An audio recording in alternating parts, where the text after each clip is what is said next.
Alright, ladies and gentlemen, we got our first Bobby Reacts video in quite a few days, weeks. I don't even know what it's been anymore, but we do have the balance changes that are going to be dropping in Season 7. Yeah, you guys can see it right there. Obviously, I'm in a different setup. I don't think I've made a Bobby Reacts video since I've been in this setup, but as most of you probably know by now, I'm actually casting Stage 4, and the studio for Stage 4 is in Poland, so I've been there for a while. That's why my uploads haven't been quite as consistent.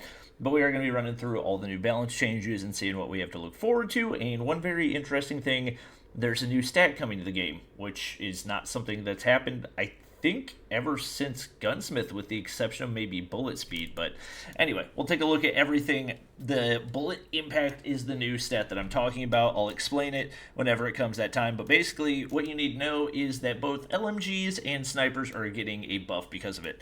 We are going to go ahead and move on to the only real nerf, which is the SVD, which I felt like was already not a very good gun. So that was an interesting one. I guess they're just going to leave the CBR alone for the rest of eternity and keep buffing every other gun until we reach a point where the CBR is not as good as those guns. I don't love the game plan, but it's where we are. Decreased lower arm damage, decreased damage from 80-70 down to 78-75-70, and range decrease from 15 to 7 or 15-30 in correlation with the new damage phase. So I don't know why they did that, but they did. Type 25 buff to the reload speed, which is definitely interesting. I don't think that's going to impact it all that much.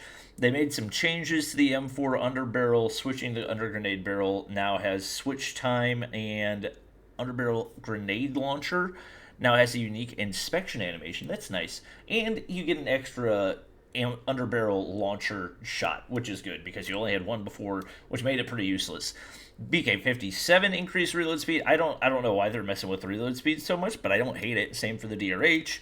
KN-44 decreased hit flinch. That's definitely a W. It's the KN-44 is honestly fairly comparable to the LK right now, and probably going to make it even more so.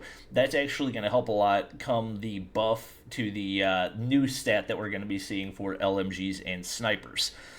ASM-10 tactical reload buffed, and also some leg damage multipliers from Branson Barrel. I know that got nerfed a while ago. I'm assuming this is kind of a counteract to that, to make it a little bit more viable. It seems like they're trying to do a lot of things to make ARs better due to the fact that they're not going to be as good compared to LMGs and snipers. So GKS, obviously you guys know I love the GKS. I'm never going to be mad about a GKS buff. At the same time, these pretty tiny buffs, like very, very small buffs. Decreased aim shake, that's definitely a W. The aim shake was terrible. Improved reload speed, that's fine, I guess. And then improved range profile. 9 meters out to 9.5 meters. 0.5. 0.5.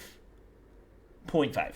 At that point, just don't buff it. Because that just feels like a smack to the face, you know? 0.5 meters? What's 0.5 meters gonna, like... It's fine. Monolithic suppressor on the QXR, range improved by 6 meters. Okay, that's not bad. And then the marksman barrel, reduce ADS penalty by a pretty fat margin, so that's going to be feeling pretty good, especially for the range build on it. Kilo bolt action, better ADS time. That was definitely necessary. I like that. J358, decreased vertical recoil. That's nice because that thing goes every time you shoot it, you know. HS2126, improved reload speed to fit the new reload animation. I know that was something that people have been complaining about, so not mad about that either. And then the M13, improved reload speed. So it's just reload season for assault rifles right now. They're going crazy with the reload speed. Also have a buff to the equalizer. I feel like they keep on buffing that. Equalizer might reach a point where it's actually going to be viable in the meta again.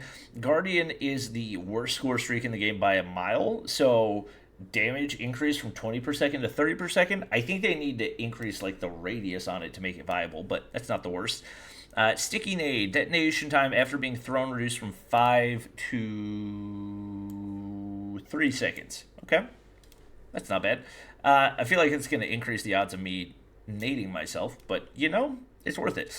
EMP grenade, effective range increase from 8 to 9, and decrease maximum effective range time to self 2 to 1 second. Okay, that's fine.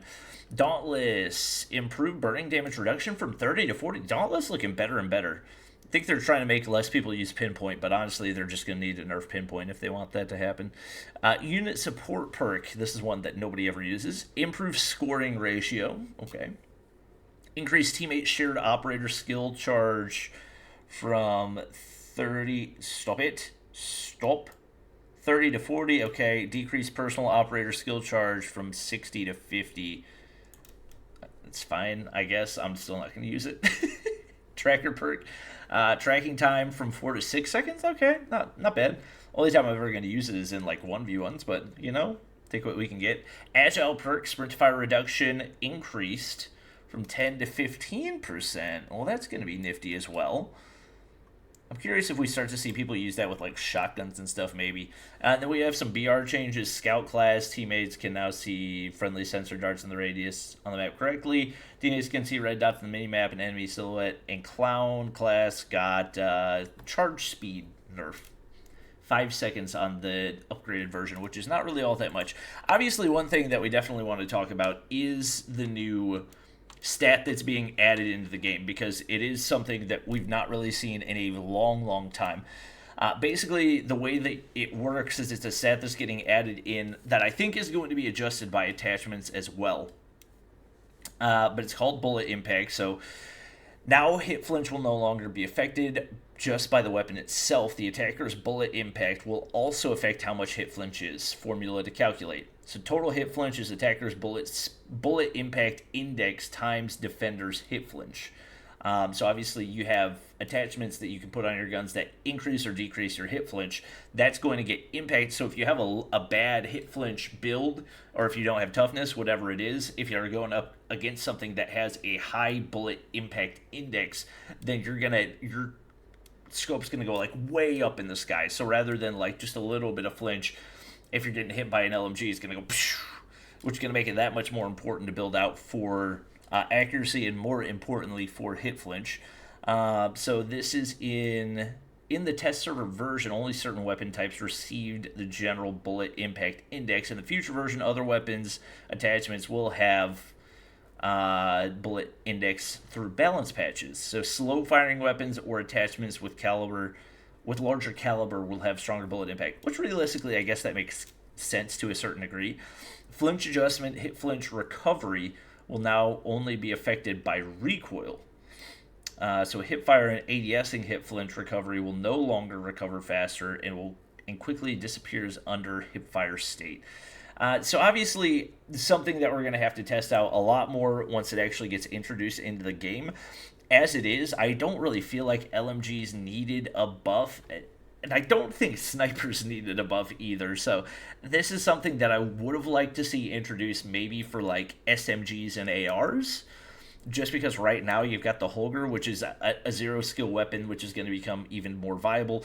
You have snipers, which I think across the board, especially in Search and Destroy, have become increasingly irritating. So we'll have to see how this plays out, but I'm definitely very, very interested by it. Hope you guys did enjoy the video, though. If you did, drop a like down below, subscribe if you haven't already, and we'll see you guys in the next one.